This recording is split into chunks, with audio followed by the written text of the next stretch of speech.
Hello दोस्तों, मेरा नाम है अरुण कुमार। एक बार फिर से नीट स्टडी यूट्यूब चैनल में आपका स्वागत है। आज हम लोग FY UGP सेमेस्टर 1 का अंडरस्टैंडिंग इंडिया हिंदी CC2 का प्रीवियस ईयर क्वेश्चन पेपर देखने वाले हैं। यह question paper understanding India Hindi CC2 का सेट 3 है। इससे पहले मैंने सेट 1 और सेट 2 का वीडियो अपलोड कर दिया है, उसका लिंक आपको डिस्क्रिप्शन में मिल जाएगा। तो चलते हम लोग क्वेश्चन पेपर को देखते हैं। तो क्वेश्चन पेपर को देखने से पहले एक बात मैं बता दूं कि ये question paper BA BSc BCom तीनों कैटेगरी वालों के लिए है। इसके अलावा आपका एक VVI इंपॉर्टेंट नोटिस है, उसे आप हमेशा ध्यान में रखिएगा।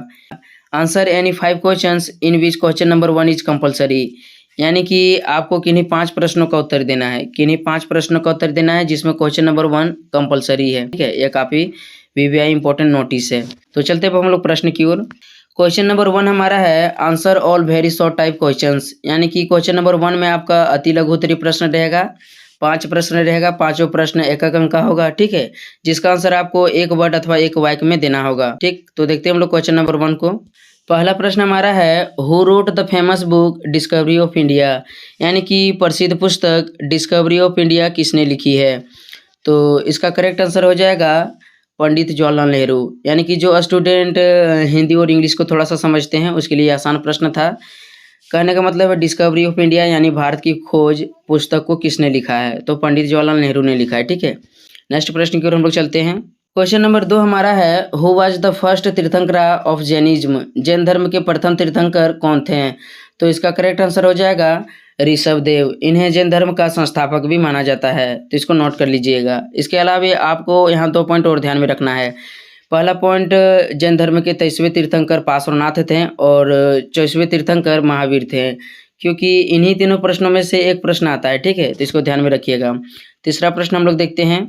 3 नंबर का प्रश्न हमारा है how many article were there originally in constitutions of India, Bharat के मूल संविधान में कितने अनुच्छेद थे। तो भारत के मूल संविधान में 395 अनुच्छेद, 22 भाग और 8 अनुसूचियां थी। तो इसका करेक्ट आंसर हो जाएगा 395 अनुच्छेद। ठीक है, और वर्तमान में जो भारत का संविधान है उसमें 470 अनुच्छेद, 25 भाग और 12 अनुसूचियां हैं। तो इसको भी ध्यान में रखिएगा ताकि आपका किसी भी तरह से प्रश्न आए आप उसे आसानी तरह से बना पाएं। ठीक है, तो ये तीसरा प्रश्न था। चौथा प्रश्न हम लोग देखते हैं। 4 नंबर का प्रश्न है my experiments with truth of Gandhi was originally written in which language, Gandhi का सत्य के साथ मेरा प्रयोग मूलतः किस भाषा में लिखा गया है। तो जो गांधी का सत्य के साथ मेरा प्रयोग है, ठीक है, वह मूलतः गुजराती भाषा में लिखा गया है। यह गांधी जी का आत्मकथा है।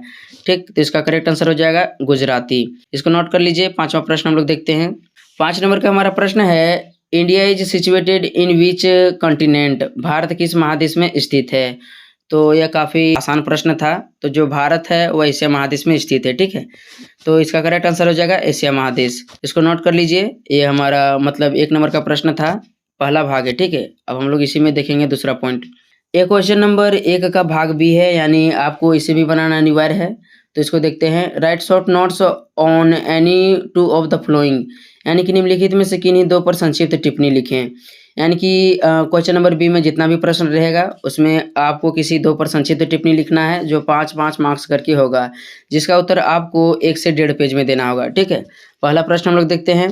पहला प्रश्न हमारा है तक्षशिला विद्यापीठ, यानी तक्षशिला विद्यापीठ पर आपको निबंध लिखना है अथवा संक्षिप्त टिप्पणी लिखना है। ठीक है, इसको ध्यान दीजिएगा। पहला प्रश्न था।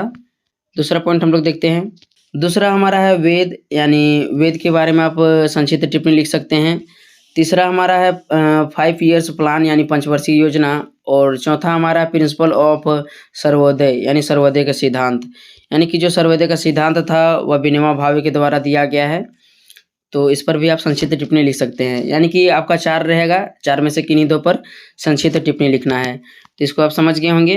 दूसरा प्रश्न हम लोग देखते हैं। अब आपका long answer type question start होता है। ठीक है, तो देखते हैं दूसरा प्रश्न। दूसरा प्रश्न हमारा है throw light on the salient features of Harappa civilisation, यानी हड़प्पा सभ्यता की प्रमुख विशेषताओं पर प्रकाश डालें, जो 15 मार्क्स का है, जिसका उत्तर आपको 3 से 4 पेज में देना होगा। ठीक है, यानी 250 से 300 शब्दों में। तो यह दूसरा प्रश्न था, काफ़ी इंपॉर्टेंट है। हड़प्पा सभ्यता से रिलेटेड आपका एक प्रश्न जरूर जाएगा, टेंशन मत लीजिए, सबका आंसर इस चैनल में अपलोड होगा। तीसरा प्रश्न हम लोग देखते हैं। 3 नंबर का प्रश्न हमारा है describe the life and teachings of Vardhaman Mahavir, Vardhaman Mahavir की जीवन एवं शिक्षाओं का वर्णन करें। तो वर्धमान महावीर के जीवन एवं शिक्षाओं का वर्णन करना है, काफ़ी इंपॉर्टेंट प्रश्न रहता है। इसके अलावा आपका 2 प्रश्न आ सकता है। बुद्ध के जीवन एवं शिक्षाओं का वर्णन करें, और दूसरा बौद्ध धर्म के उदय के कारण बताएं। तो इसको ध्यान में रखिएगा। चौथा प्रश्न हम लोग देखते हैं। चौथा प्रश्न हमारा है, throw light on the non violence theory of Gandhi. Gandhi के अहिंसा के सिद्धांत पर प्रकाश डालें। यानी जो गांधी जी थे वह अहिंसा के परम पुजारी थे, वे हमेशा सत्य बोलते थे, उन्हीं के विचारों पर प्रकाश डालना है, ठीक है, जो 15 मार्क्स का है। क्वेश्चन नंबर 5 हमारा है, give an account of Santhal movement of 1855 इन झारखंड। झारखंड में 1855 के संथाल विद्रोह का विवरण दे। तो ये 5वां प्रश्न था। नेक्स्ट प्रश्न की ओर हम लोग चलते हैं। 6 नंबर का हमारा प्रश्न है, throw light on the life and idea of Acharya Vinoba Bhave. Acharya Vinoba भावे के जीवन एवं विचारों पर प्रकाश डालें। तो यह काफ़ी इंपॉर्टेंट प्रश्न है, यानी आचार्य विनोबा भावे से संबंधित आपका एक प्रश्न जरूर जाएगा। पहला प्रश्न रहता है उनके जीवन एवं शिक्षाओं पर प्रकाश डालें या विचारों पर प्रकाश डालें। दूसरा प्रश्न भूदान आंदोलन, और तीसरा प्रश्न सर्वोदय आंदोलन पर आता है, ठीक है। तो यह आचार्य विनोबा भावे से संबंधित प्रश्न था। 7वां प्रश्न हम लोग देखते हैं। 7 नंबर का प्रश्न है, discuss the fundamental right of Indian constitutions. Bharat के संविधान में वर्णित मौलिक अधिकारों का वर्णन करें। तो जो हमें मौलिक अधिकार दिया गया है, ठीक है, उसके बारे में आपको बताना है। तो यह 7वां प्रश्न था। 8वां प्रश्न हम लोग देखते हैं। 8वां और आखिरी प्रश्न हमारा है, throw light on the geographical features of India. Bharat की भौगोलिक विशेषताओं पर प्रकाश डालें। तो यह भी प्रश्न काफ़ी इंपॉर्टेंट है, यानी कि यह प्रश्न भी बार बार रिपीटेड होता रहता है, तो इसे भी ध्यान रखिएगा। बाकी मैं इन सभी प्रश्नों का आंसर जल्दी अपलोड करवाऊंगा। तो वीडियो अच्छा लगा होगा तो एक प्यारा सा लाइक कर दीजिए, और चैनल में नहीं तो चैनल को जल्दी से सब्सक्राइब कर दीजिए। तो मिलते हैं नेक्स्ट वीडियो में, तब तक के लिए धन्यवाद।